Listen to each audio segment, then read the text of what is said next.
Importansya kan kawayan naging sentro kan 23rd Learn and Earn from Bamboo Experts sa Carolina Bamboo Garden sa Antipolo City. Si Rosie Nieva para sa detalye. Mapapansin po ninyo, magbago pa lang siya ito. Kadalasan na pigkukumparar ang mga Pinoy sa kawayan, dahil nagpapadaog sa mga agyat kan buhay, imbes padagos na nag-uuswag.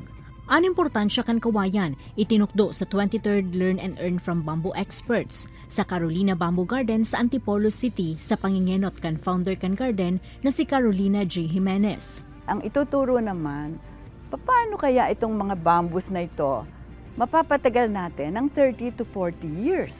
Kasi maraming nagrereklamo, yung mga kanilang bamboo houses, wala pang 5 years, bumabagsak na.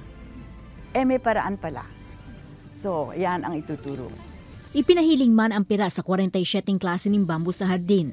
Igwaman in actual demonstration kan pagtatanom ning kawayan. Pigtukar man ang bamboo treatment process o paagi nga ning maghaloy ang buhay kan mga kawayan.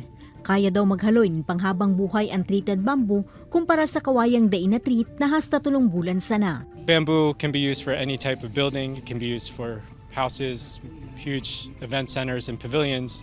But in order for it to be used correctly, we need to make sure they're safe and strong and resilient.